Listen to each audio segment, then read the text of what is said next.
Welcome, listener, to Rhetorica Podcast. I'm Rhetorica Ani Patterson, Parton, and today I am joined by an amazing guest. Codi Renée Blackmon is a PhD in rhetoric, writing, and professional communication. She just graduated from East Carolina University. She also has a BA in English from the University of Texas at Arlington and a master's in art in professional and technical writing from the University of Arkansas at Little Rock.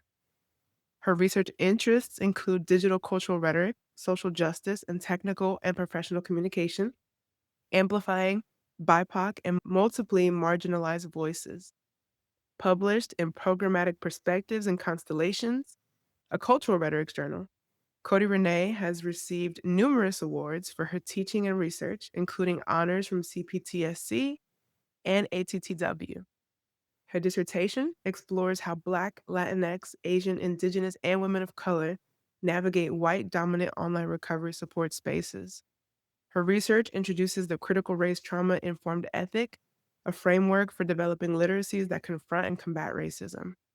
As a teacher, scholar, activist, she incorporates anti racist pedagogy, trauma informed practices, and community based learning to deconstruct hegemonic whiteness, promote social justice, and create equitable, inclusive spaces.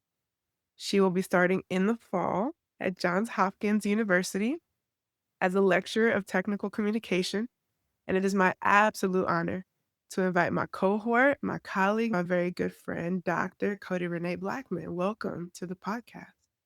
Hey, thank you How for are having you? me. I'm so Good. excited to have you here. All right, so tell us a little about I just said a lot about you, right? But fill in the blanks. Tell us a little bit about who you are, your vibe, your story, your work, anything that I might have missed. Who are you? Wait, who am I? I identify as a woman. I'm a girl from Little Rock, Arkansas, who went to college for an English degree, thinking I wanted to be a teacher. Mhm. Then I started substituting and was like, I'm not being a teacher. So I went to graduate school to get an English degree and realized I didn't want to learn about all these old white dudes. So went to the workforce for about 9 years and decided I wanted to come back. So that's when I went to the University of Arkansas, Little Rock, to get the degree in writing. I thought I was going to go into industry, be a proofreader or a ghostwriter or something like that. But I got so much good feedback on my papers and my research that I did for my thesis that I just decided to go for the PhD, applied for a couple programs and was accepted and chose ECU as the best option for me, mostly because of the weather, but other parts of the program were very important to me too. So It's my vibe interesting. now is just finished my doctoral degree. I am a mother, I am a sister, and a friend. I think it's so interesting how we start out thinking we're going to do one thing and then just the journey tells us, nope. I felt that when you were like, I'm not trying to read all this canonical nonsense. You know? Absolutely. What else has been on your mind academically, personally, spiritual? There's so many things going on in the news today. That has been on my mind. Every time you turn around, there's some new chaos going on Oh, politically, yeah. but I have been trying to be mindful not to take in too much news. What's also on my mind is taking care of myself and my family and my household personally, spiritually, making sure I do things that lift my human spirit, self care, and all the things that I do to take good care of myself. So that's what's real. Yeah. After the election, I got off all social media. I stopped listening to the news. I just felt like there was so much chaos. But I find that even though I'm trying to not be informed, it still finds me. It's in my inbox. Yes. It's in the policies that are coming down from the university. It's in the faculty emails. It just finds me. And so I'm curious, you talked about self-care, and we'll talk a little bit more about that, but how do you stay sane? Am I saying? No. Girl, for real. It stays like you were talking about your strategy to unplug, right? You asked earlier about spirituality. That does keep me grounded. And of course, the people I love in my life, keep me Mhm. safe. People to support you and talk to. What are you currently working on that you're excited about right now? Yeah, I'm working on a couple things. I just co-authored an article on mentoring with my mentor, of course. The article is about mentoring across racial and generational lines. I'm excited about that to be coming out. Also, recently co-edited a volume on digital activisms, so that should be coming out pretty soon. And just started collaboration with another author on recovery rhetorics, and that's going to be in the rhetoric of health and medicine.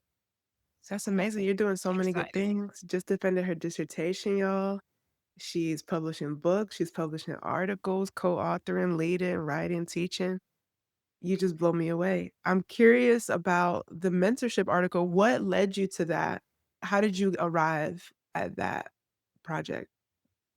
I feel like I just had such a great experience with my mentor. She was originally, of course, my advisor, which an advisor is totally different from a mentor, right? Advisor just tells you, okay, register for this, apply this. She was much more than just rules and guidelines. She mentored my whole self when I was able to come to her with emotional things that were spiritually conflicting to me. How do I follow my ethics when certain things are going on at the university? When I seen a call for proposals for mentoring, I thought we're the perfect pair to respond to this call. Like I said, because we just have such a strong bond, and it didn't matter that our research interests didn't align exactly. It didn't matter that we were a different race, different ages. So yeah, I just wanted to speak about that experience a bit. I love how you said that she mentored to your whole self.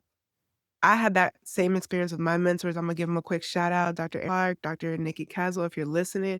They were 2 people who would answer my text messages on a Sunday night, who listened to me cry, who listened to me just complain, and that's so important to have someone that you feel connected with on a personal level that is giving you holistic care, and as a person of color at a PWI, predominantly white institution, it's so interesting that you're talking about across cultural boundaries and across generational boundaries. How do you connect and make those connections? So I'm excited to read it. I'm so excited about that. All right, so let's jump in. What is something you're reading that's been nourishing or challenging you? It's hard to read these days with everything that's going on. I've been reading a lot of articles, but as far as books go, I recently finished Bettina Love's We Want to Do More Than Survive. And the book was about abolitionist teaching and other anti racist educational practices.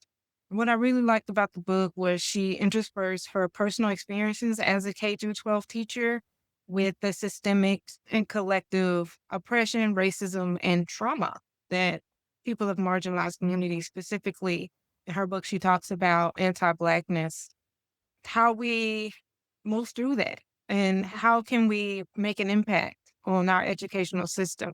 I think we should all be looking out for Asia Martinez. She's doing some great things with critical race theory right now. Yes, she is. Dr. Cecilia Shelton is doing some great things with bias and technical communication courses. Dr. Temptations McCoy. She's putting forth amplification rhetorics, which I think is a great thing.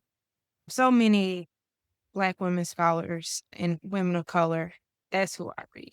Dr. Martinez has been on fire lately, and I just look at her LinkedIn and I'm exhausted. I'm always in awe of Dr. McCoy, just in the way that she's so passionate about advocating for grad students.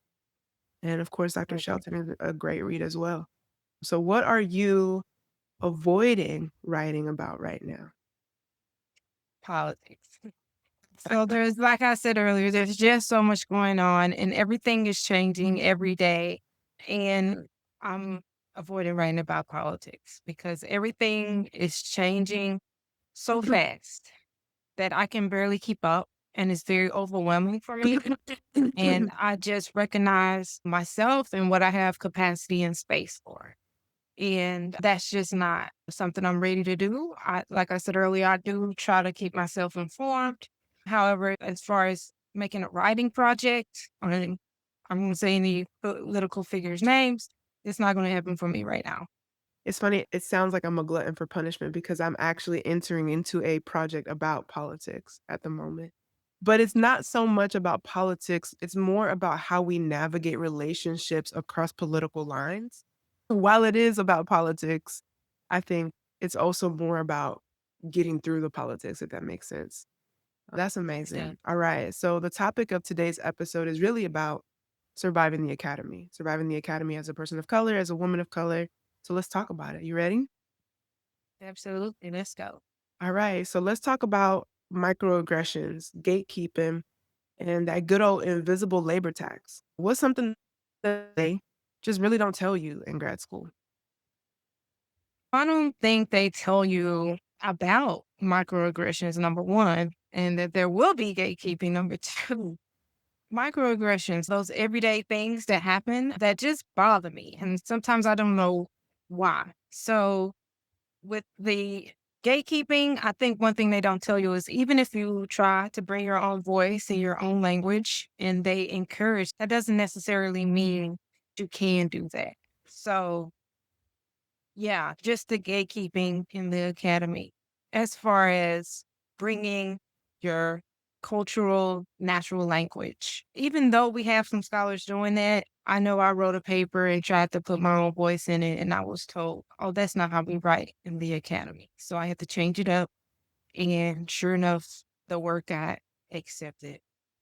Yeah, because we are living in a post Ashanti Young field. We are living in a post April Baker Bell field. You know what I mean? I love it. I love that it still got accepted somewhere, right? Because we just know that I do think that the field has a long way to go, but I do think it's changing because of scholars like Vershawn Ashanti Young, because of scholars like April Baker Bell. Absolutely.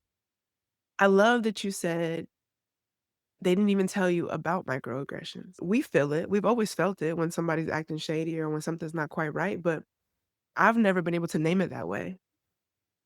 And at least in my experience, there's a little bit of, they call it when someone's like making you feel like you're not feeling the way you're feeling, gaslighting, right? I experienced that a lot. And as I am feeling this microaggression, is it just me? Am I crazy? Because then when I confront the person or when I address the microaggression, they're like, "Oh, no, everything's good. Everything's okay. Oh, I didn't mean that." So then you start to question, like, "Is it me? Am I?" And so for Yeah. me, what I found to be really helpful is community, is that enclave, right? Other people that are experiencing what I'm experiencing to be like, "No, girl, you're not crazy." And that's a lot of mental labor, right? You talked about questioning yourself, trying to determine what's really going on. That's emotional and mental labor. So you talked about the invisible labor that I feel like that's one of the things that we have to wrestle with as women of color, especially as Black women, that just a lot of people don't have to and they don't know to tell you that when you enter grad school. I That's wish, so true. that we had more scholars of color in our field so that we could get the lowdown or maybe more publishing from people like us. That's so true. I think one of the things that's been on my mind is well-intentioned allies, right? People who have the best intentions, and we have both had wonderful mentors and wonderful faculty members in our programs, but because they don't share some of our positionality, they're just not able to communicate some of the things that we might experience. And that invisible labor tax that goes beyond the actual work of the program, but that takes on sort of an intangible weight that they because they don't share our positionality, they just can't support us through. And yeah, that's part of the reason why I So started true. this podcast, just to highlight those voices that can speak to that, speak truth to power. That's true. And you were talking about the invisible labor.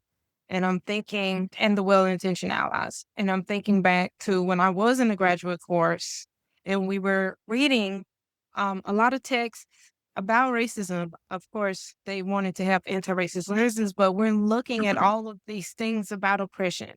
And it's starting to make me feel oppressed because I'm reading so much about it. And I spoke up. I was like, look, I know you don't have to tell me. I've been doing this. Well, I'm not to read about it all the time. The other people should read it. And the instructor actually said, am I traumatizing my students? And if I was as bold as I am at other times, I would have said yes. Absolutely. It's Racial trauma interesting is real. because for the listener, I was in that room when that happened, and I found myself wanting to protect the instructor in some ways.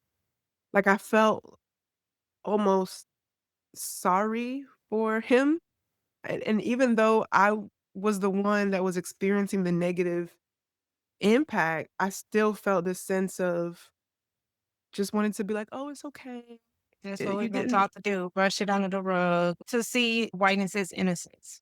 Like they're not really trying to do that. Their intentions are better than that. But it's not about intention. You mentioned impact. Yeah, impact, that's so good, and I believe how anyway mentioned that, intention versus impact, that's so good. That's a good takeaway, I'm gonna coin that, intention versus impact. So how have you navigated being the only one or one of a few in academic spaces? Yeah, I'm so used to it. It's sad that I would get accustomed to being the only something, right? Whether it be the only woman or the only Black person. And there's so many other marginalized identities. Maybe I'm the only person with neurodivergence. Maybe I'm the only single mom there. There's so many things that affect my identity. So when I show up in a space, not only am I looking for people like me, I'm looking for people who act like that is hard to find. Yeah, that's so good, people who act like you. Thinking about that, thinking about the multiple identities that you hold in a space, I just imagine that there's a level of bravery in showing up and remaining in a space. And so I'm curious, have you ever felt like just your presence alone acted as a form of resistance in a space? Absolutely. Because there's so many things that I've been through in my life. Yeah, the struggle is real. I've had a lot of negative experiences, of course, positive experiences as well, but things that I felt really knocked me down in life and that I wouldn't be able to overcome.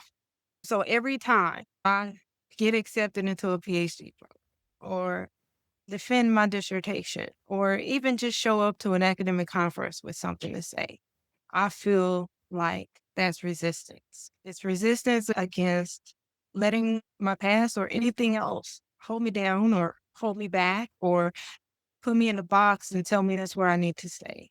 So yeah, showing up. You mentioned a couple things apart from being a woman, being a person of color. You also mentioned being neurodivergent, being a single mom. These are things that I don't think get enough attention, especially being a parent who is also a student, and especially being a single parent. What is some advice that you might have for another mom or another male parent entering into sort of this kind of program or a single parent? What is something that you wish had been told to you? I would say find your community. And if you can't find it, build it. Sometimes we have to go online, right? Because we can't find it in person. And that's just the way it is, especially like you're the only something, right? Somewhere. So I do find a lot of community online. So definitely go there. But I know in person connection is critical as well.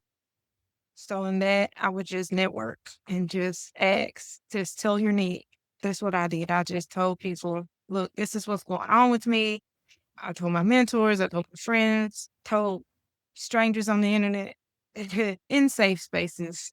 Yeah, shared my humanity, especially when it comes, you mentioned being a single mom, when it comes to just being busy, and a lot of people are. So people could understand where I was coming from, having more, right? Having more to do Yeah. than say someone with no children. As far as children go, having more to do. Well, it's okay because look, we were gonna pivot. You mentioned what did you mention? See, look, I lost my train of thought too. You mentioned safe spaces, and I think that's such a good thing because I found, unfortunately, you can't talk to everybody. You can't share with everybody. Not everyone is going to keep your confidence, and not everyone is, some people can sometimes weaponize the things against you that you do share with them. And so I'm curious, how do you care for yourself when the academy or someone in the academy tries to steal your joy or your time or betrays your confidence? Number one, prioritize self.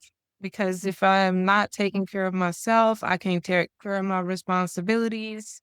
I can't do anything if I'm not right. So self care, right? Doing the things that lift my spirit, which include things like playing with my child or going for a walk at night, or not only those kind of physical things, but also taking mental breaks. So where I don't do any scholarly things, right? For a while, maybe there's a weekend, right? Where I just block my time off for myself and my family and my household.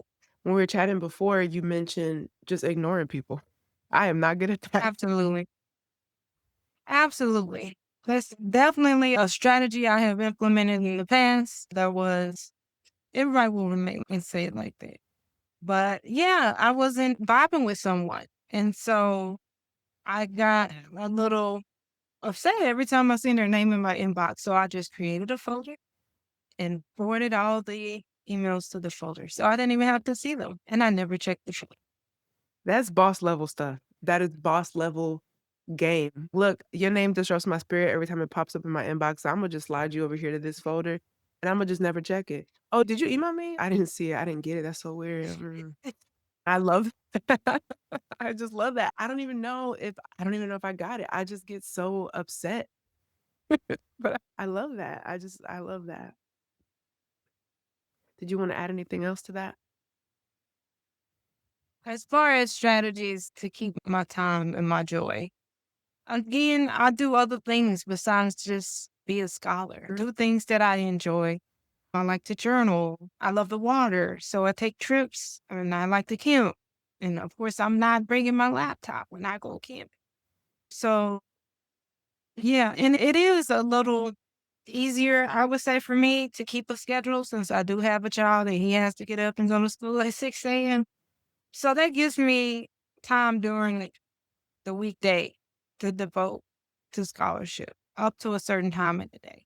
Yeah, So just having a schedule. This is when I'm open for work and going to focus on work. And then it's me time and that's family. right. That's right. So as we wrap up, just tell our listener what is just grinding your gears this week? What is just rubbing you the wrong Of way? course, the news, everything that's going on in the news with the political figure who shall remain nameless. And that's grinding my gear. And then I'm just waiting on emails. I have a couple things going on and I keep checking my emails. So that's when you're waiting on something. And like it's on my phone and it looks like I'm checking my phone all the time for personal reasons. But yeah, that's just impatience. You know what was grinding my gears this morning is sassy students in my inbox. I had a student who submitted a paper, did not get a good grade, and out of nowhere was like ready to resubmit and then resubmitted it. And then emailed me the very next day talking about why didn't you grade it? And I That's haven't it, even right? It's like it. part of me wants to applaud them for their just boldness and tenacity. And then part of me is what you talking. I never said you can resubmit this. And furthermore, what? That's grinding my gears this week. And I just need to just rest on how I'm going to respond because I do want my students to feel loved and supported. And do you have any advice for me? Step away from it first before you respond. Step away. Yeah, I'm gonna grade it. I'm gonna let her have it. Sometimes you gotta ask for what you want. Yeah. All right.